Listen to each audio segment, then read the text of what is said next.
हवा में एक अजब सी खामोशी थी। हम जैसे कुदरत किसी उनकही दास्तान का पर्दा चाक करने वाली हो। एक मर्द और औरत गांव की सुनसान कच्ची सड़क पर आहिस्ता आहिस्ता कदम बढ़ा रहे थे। उनकी चाल में एक प्रासरार ठहराव था, जैसे वो किसी बड़े मकसद के तहत यहां आए हों। वो आम इंसान नहीं थे, बल्कि रूहों की दुनिया से ताल्लुक रखते थे। जिन और जनी जो इंसानी शक्ल में उस गांव में आए थे। जनी हामिला थी और अचानक उसके चेहरे पर तकलीफ के आसार नुमायां हो गए। वो थोड़ा रखी अपने शोहर की तरफ बेबसी से देखा और कहा, वक्त आ गया है, जल्दी करो।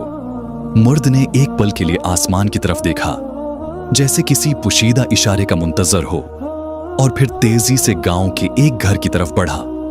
ये दाई उम्मा का घर था, जो बरसों से बच्चों की पैदाइश में मदद दे रही थी। दरवाजे पर दस्तक हुई तो दाई ने दरवाजा खोला। सामने खड़े मर्द को देखकर कुछ लम्हे उलझी, मगर पेशा वराना तजुर्बे ने उसे ज्यादा सवालात करने से रोके रखा। मेरे साथ चलो, फौरन, मर्द ने कहा, और दाई उम्मा हचकचाते हुए उसके साथ चल दी। जब वो इस सुनसान कुचे मकान में पहुंची तो अंदर का माहौल उसे कुछ अजीब लगा। जन्नी दर्द से कराह रही थी, मगर उसके चेहरे पर वो आम जैसी बेचैनी नहीं थी, बल्कि कुछ और ही था। कुछ ऐसा जो दाई उम्मा की नजरों से पोशीदा था।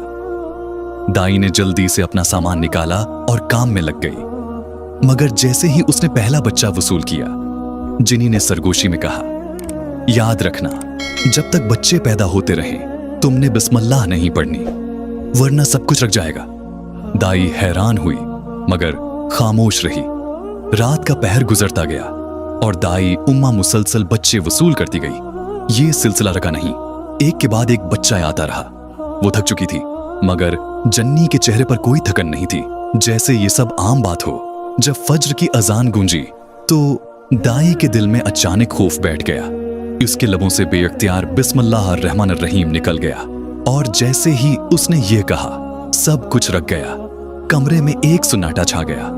जनी का कराहना बंद हो गया और बच्चे की पैदाइश यकदम रख गई। मर्द ने गुस्से से दाई की तरफ देखा, मगर हैरान कुन तौर पर कुछ नहीं कहा। वो अंदर गया और थोड़ी देर बाद वापस आया। उसके हाथ में एक बड़ी ताली थी, जो जलते हुए दहकते हुए कोयलों से भरी हुई थी। ये लो, ये तुम्हारी मजदूरी है, मुरद ने सख्त लहजे में कहा, और ताली दाई के हाथ में थमा दी। दाई हैरत में पड़ गई। उसने सोचा, मैं कोयलों का क्या करूंगी? मगर वो कुछ कहे बगैर कोयले लेकर घर की तरफ चल पड़ी। रास्ते में वो एक एक करके कोयले फेंकती जा रही थी, इस खौफ से कि कहीं ये बोझ इसके लिए मनहूस साबित ना हो। जब वो अपने घर पहुंची तो इसके पास सिर्फ एक आखिरी कोयला बचा था। इसने सोचा, ये मैं अपने शौहर को दे दूंगी, वो उसे हक्के में जलाएगा।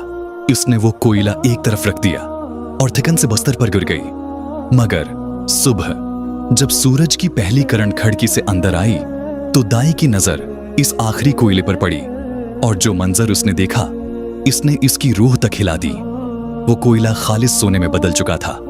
उसका दिल धक से रह गया। वो फौरन बाहर निकली और इस रास्ते पर गई जहां रात को कोयले फेंके थे, मगर वहां कुछ भी न था।